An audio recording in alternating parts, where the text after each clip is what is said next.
Bonsoir, il est 18h30 sur Al-Oula, c'est l'heure du journal. Voici le sommaire. Casablanca, à l'heure du développement, la métropole se dote de projets ferroviaires à l'impact certain sur son essor socio-économique. Nouvelles gares, nouvelles lignes de proximité et nouveaux trains, de quoi transformer la mobilité et réduire les distances.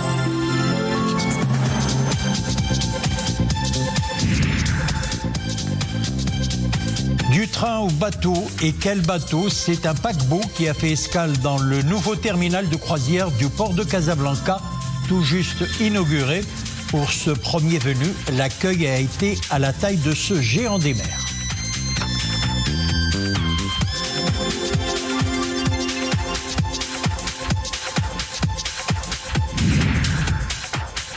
Et puis la sélection nationale marocaine des moins de 20 ans de football s'apprête à relever un nouveau défi ce soir pour leur rentrée en lice à la Coupe du Monde au Chili. Les Lionceaux ont rendez-vous avec la sélection espagnole. Ils sont plus que jamais prêts à rugir. Retour ce soir sur l'activité royale marquant la semaine qui s'achève. L'essor socio-économique de Casablanca connaît un nouveau tournant. Depuis mercredi, à la préfecture d'arrondissement Haïl Hassani à Casablanca, Sa Majesté le roi Mohamed VI a lancé des projets ferroviaires à fort impact sur la mobilité dans la zone métropolitaine. Coût global 20 milliards de dirhams. 3 grandes gares de nouvelle génération et 10 nouvelles gares de trains métropolitains de proximité seront construites. 5 gares seront requalifiées pour ces trains de proximité. En tout, ce sont 260 km de nouvelles voies ferrées qui seront réalisées. L'on prévoit aussi la construction et l'élargissement de 50 ouvrages d'art, la construction de 2 technicentres Znata et Nouassar et 5 ateliers de maintenance.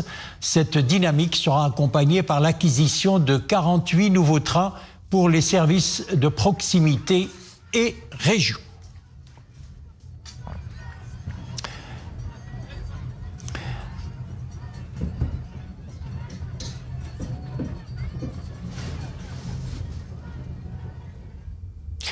Une actualité, entre autres, que l'on décrypte ce soir en compagnie de notre consultant, le politologue et professeur de droit, Mostafa Sahimi. Bonsoir.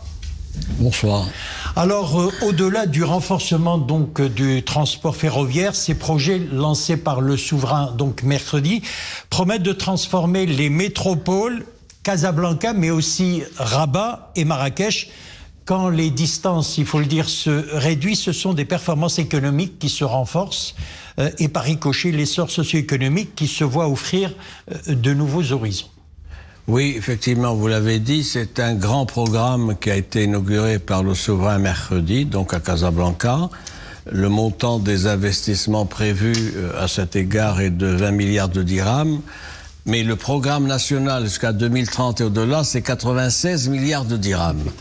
Il faut ajouter donc que c'est un programme qui vise à réaliser ce qu'on pourrait appeler un nouvel écosystème. Il y a d'abord la problématique de la mobilité, qui maintenant est une priorité, à Casablanca en particulier.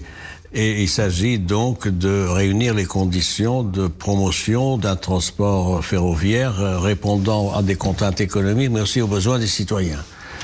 Il y a sur ce plan-là plusieurs facettes qu'il faut évoquer. Premier volet, c'est le service intramétropole, donc le SIR, entre le centre de Casablanca et les banlieues, notamment Znata, Mohammedia, Nouassar, Bouskoura. Il y a également la réalisation de 15 gares multimodales.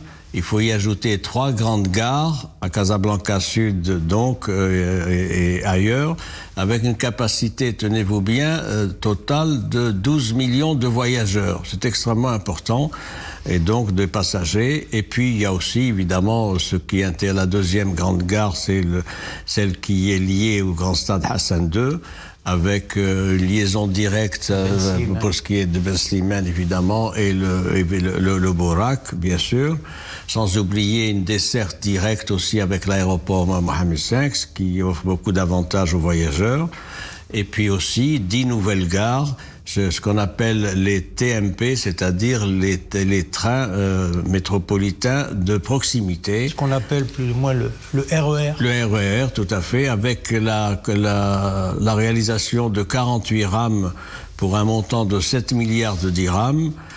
Et la desserte le temps de desserte est 7 minutes 30. Donc tout à fait exceptionnel pour ce qui est de ces RER.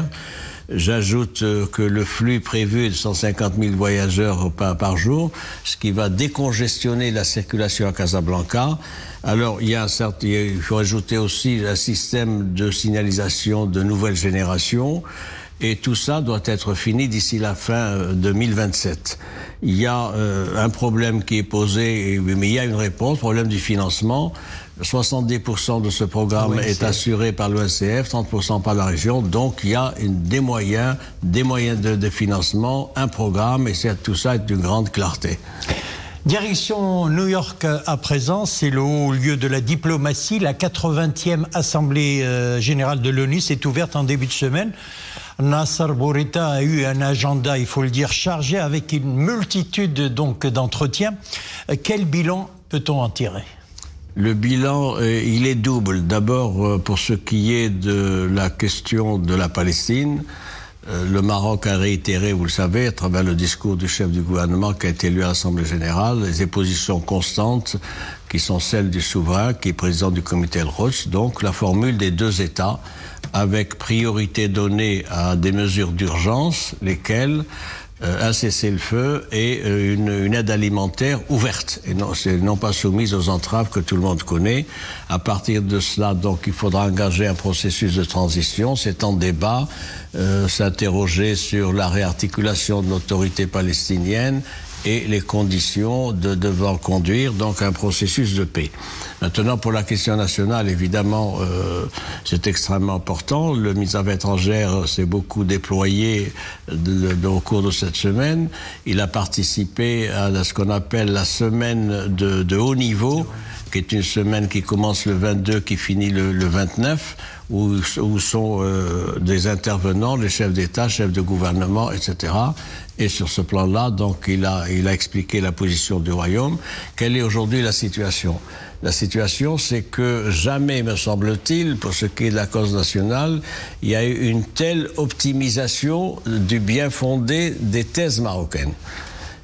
Je m'en explique. D'abord, le soutien américain, évidemment, le soutien permanent du Conseil de sécurité, également de la France et du Royaume-Uni, autres membres du Conseil permanent, et puis le fait qu'il y a un élan exceptionnel en faveur de la cause marocaine, avec donc une majorité pratiquement qui soutient le plan marocain et donc la marocanité des provinces sahariennes. Le Paraguay. Dans le Paraguay, le dernier en date, c'était... Alors maintenant, il y a un agenda. Nous sommes le 28 septembre, il y a un agenda qui commence le 1er octobre jusqu'au 31 octobre. Traditionnellement, c'est au cours de ce mois-ci qu'est inscrite la question nationale à l'ordre du jour du Conseil de sécurité. Alors comment ça va se passer ? Dans les prochains jours, le secrétaire général de l'ONU, Antonio Guterres, va faire son rapport.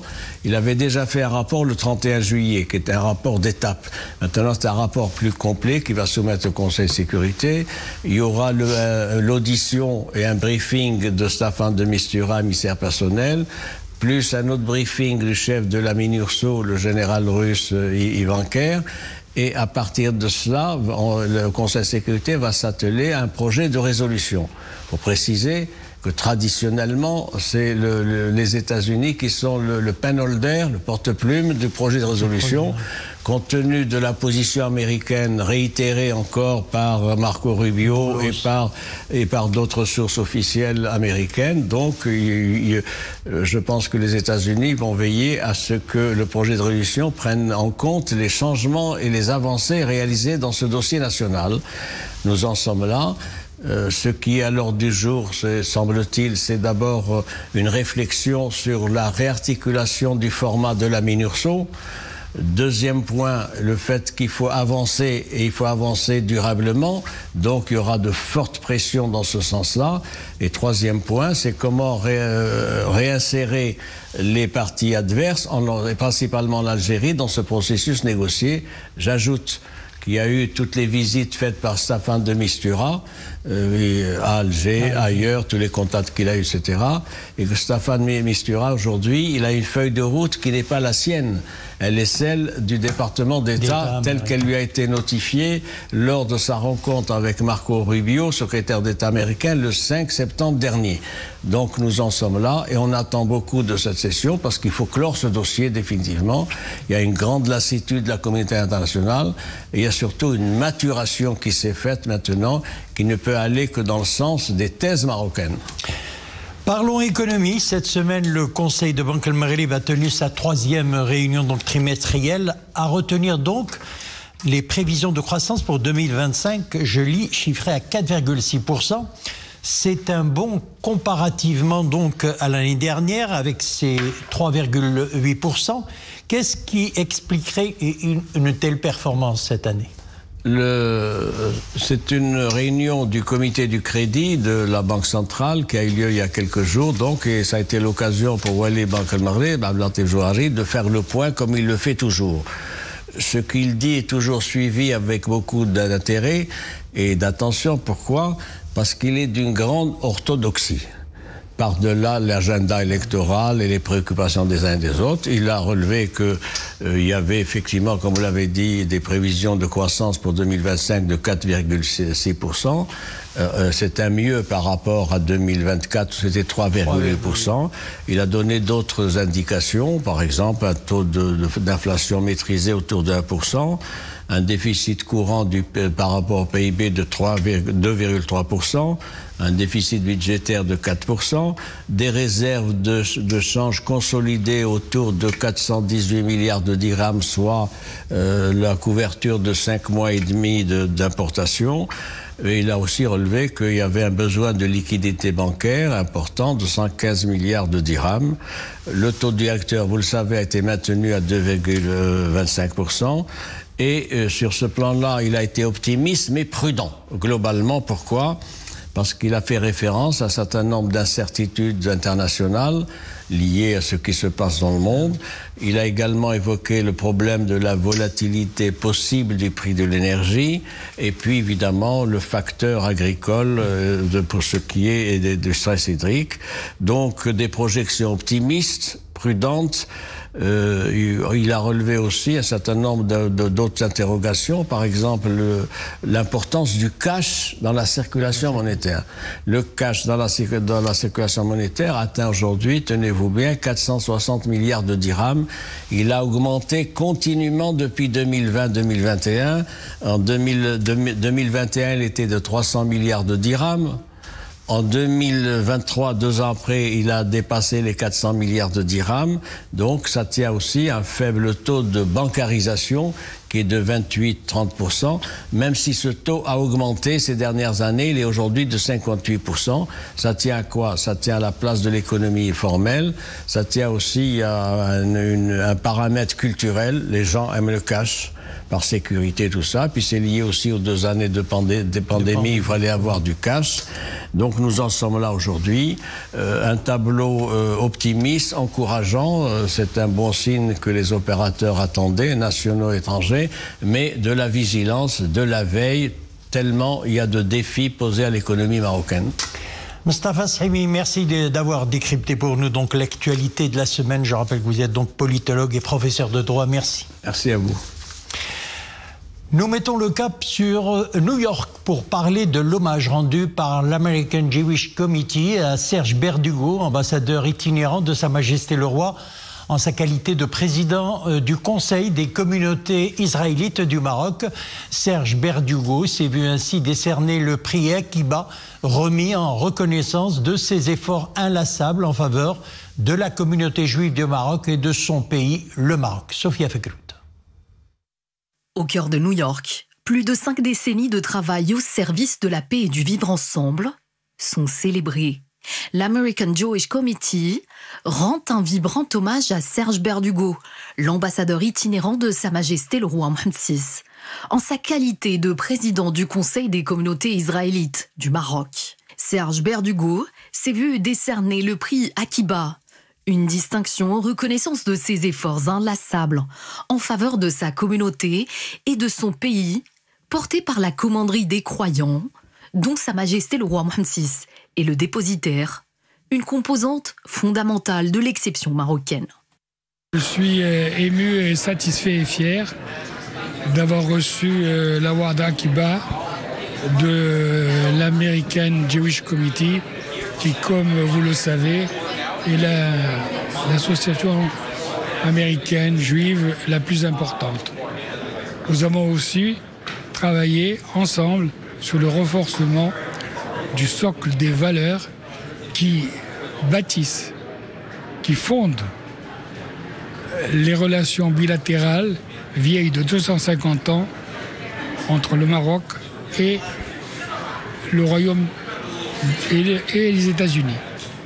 Enfin, on a pu aussi évoquer le rôle essentiel de Sa Majesté Mohammed VI dans la préservation du patrimoine tangible et intangible du judaïsme marocain.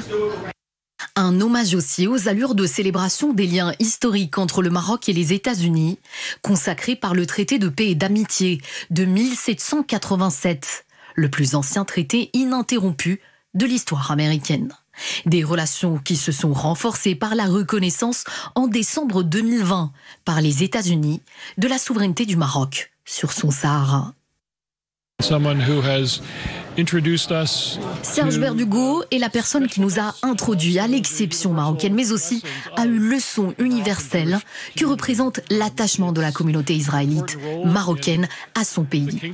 C'est un exemple à suivre, une leçon de coexistence entre personnes différentes. Cela renforce aussi les liens entre le royaume du Maroc et mon pays, les États-Unis. Gravé dans le marbre, cette exception marocaine est consacrée par la Constitution de 2011, qui reconnaît l'affluent hébraïque comme composante de l'identité nationale plurielle. Le royaume fait de la diversité et des valeurs du vivre ensemble un atout précieux, une leçon de tolérance présentée au monde. Le monde de la presse et de l'audiovisuel en deuil, pionnier de la presse hispanophobe au Maroc, notre ancien collègue journaliste Saïd Jdidi n'est plus. Il est décédé hier soir à Rabat. Présentateur vedette, il avait brillé aussi bien à la télévision qu'à la radio. Le défunt a été inhumé en début d'après-midi au cimetière Chouhada à Rabat en présence de membres de sa famille, d'anciens collègues et de nombreuses personnalités du monde de la presse et des médias. Maria Aoued revient sur le long parcours du défunt Saïd Jdidi.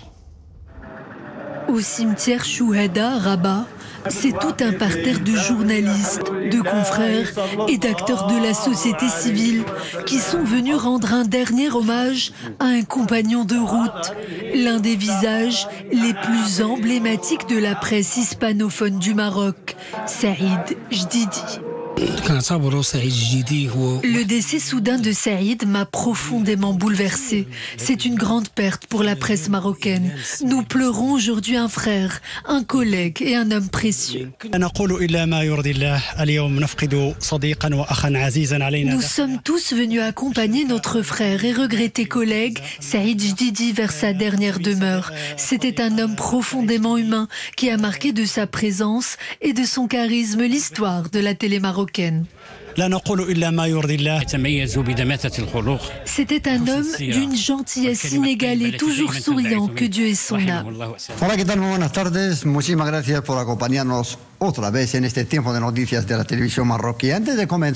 Car de sa voix singulière, reconnaissable entre toutes, Saïd Jdidi aura marqué toute une génération d'auditeurs et de téléspectateurs, tant à la radio qu'à la télé.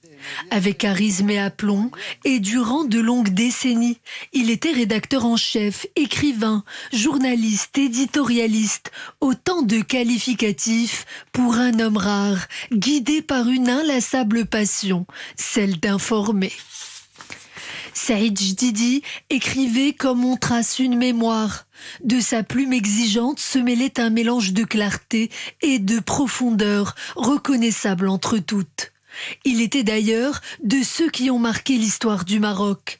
Un des tout premiers présentateurs à avoir commenté en direct l'historique marche verte en direct de l'Aïoun. À travers ses mots et son intonation, il était de ceux qui savaient transformer l'information en témoin du temps. Figure populaire, il incarnait l'esprit d'une époque, aux côtés de notamment son acolyte, Feu Ali Hassan, disparu lui aussi il y a quelques mois. Nous sommes à Dieu et à Dieu nous retournons. Tourisme à présent, c'est un géant qui est arrivé sous la brume. Le bateau de croisière Iceland Sky a fait escale dans le nouveau terminal de croisière du port de Casablanca. C'est le premier paquebot accueilli sur ces cieux. Je vous rappelle que le nouveau terminal a été inauguré récemment par Sa Majesté le Roi. Achour Ben Msaoud, Leila Asri et Zakaria Moqimbillah. C'est le premier paquebot à jeter l'ancre au nouveau terminal de croisière du port de Casablanca. À leur arrivée, les croisiéristes de l'Island Sky ont découvert une infrastructure aux standards internationaux, offrant une expérience digitalisée et fluide. Ses points forts, sécurité, confort et qualité des prestations. La mise en service de ce terminal marque un tournant pour le tourisme de croisière dans la métropole. C'est une opportunité magnifique pour nous d'être le tout premier navire à accoster au nouveau terminal de croisière de Casablanca. Il est rare d'avoir le privilège d'inaugurer une telle infrastructure. Nous sommes très heureux de constater que ce terminal répond parfaitement aux besoins de tout type de navire. En tant que capitaine, c'est un honneur particulier de revenir à Casablanca dans de si excellentes conditions.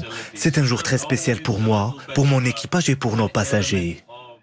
Ce projet est destiné à recevoir des navires allant jusqu'à 350 mètres de longueur. Procédure simplifiée et accueil chaleureux, le lancement de cette structure promet une expérience inoubliable aux voyageurs. Et visiblement, les premiers passagers sont impressionnés par ce nouveau terminal. C'est génial d'être les premiers à arriver à ce nouveau terminal. C'est un instant spécial. Nous espérons revenir ici plus souvent. Je suis britannique. Je réside dans les environs de Londres. Lors de ce périple, nous avons visité le Portugal, Séville et maintenant Casablanca. C'est excitant d'être les premiers dans ce nouveau terminal. Nous avons passé un très bon voyage. Nous avons passé un très bon séjour à bord de l'Island Sky. Et l'accueil à Casablanca a été remarquable. Tout s'est déroulé avec fluidité et dans une ambiance très agréable. Pour les croisiéristes avides de découverte, le terminal de Casablanca sera sans doute une étape clé dans leur futur périple. De quoi donner un coup de boost à l'attractivité touristique de Casablanca. Avec son nouveau complexe portuaire, la capitale économique semble bien déterminée à conforter son rayonnement économique et touristique, à l'image des grandes métropoles internationales. Sport à présent, le mondial U20 prend son élan. Le Chili, pays hôte, a battu hier soir la Nouvelle-Zélande sur le score de 2-1 au stade national Julio Martínez Padradanos à Santiago en match d'ouverture. C'était lors de la première journée du groupe A. Le Maroc, quant à lui, s'apprête à affronter l'Espagne. C'est dans un peu plus de 2 heures. Les lionceaux de l'Atlas sont logés dans un groupe où figurent des poids lourds du football, le Brésil, l'Espagne et le Mexique. Première rencontre d'ailleurs des lionceaux de l'Atlas ce soir donc à 21h. Sachez aussi que la SNRT a acquis les droits de diffusion terrestre des rencontres de l'équipe nationale marocaine. Les droits acquis sont valables pour toutes les chaînes de la SNRT. Le Maroc est donc logé dans un groupe difficile, mais les joueurs n'ont pas perdu de leur motivation. Au contraire, je vous propose d'écouter le joueur Othman Mahamma. On est tombé sur la poule de la mort, comme il dit sur les réseaux. Donc franchement, on est content. On va élever le niveau. Après cette CAN, malgré qu'on a perdu en finale, on travaille toujours en club, soit en club ou en sélection. Donc aujourd'hui, on est prêt pour la Coupe du Monde et on est content de tomber sur une poule comme ça. On va relever le défi et Inch'Allah khair. L'Espagne, c'est une grande nation. C'est nos voisins, comme on dit. C'est nos voisins, ça va être un gros match, un très gros match. Et on va essayer de commencer cette Coupe du Monde, Inch'Allah, avec un bon résultat. Je dirais pas que c'est la clé, car on a 3 gros matchs. Il faut se concentrer sur match par match. Et après, on verra la suite. Mais c'est un gros match pour bien nous rentrer dans la compétition. Voilà, bonne chance à nos lionceaux. On se quitte tout en énergie puisque nous allons faire quelques pas de course avec les participants du 10 km de Casablanca. Ils étaient 10 000 sur la ligne de départ au pied des Twin Centers. Course qui a vu la victoire de l'Espagnol Elias Fifa. Chez les hommes, le Marocain Zindine Ourias s'est adjugé la 3e place. Chez les dames, l'Éthiopienne Lineka Ambo Ayele s'est imposée en première place. La course du 10 km de Casablanca est organisée par Casablanca Events and Animation et en partenariat avec la commune de Casablanca.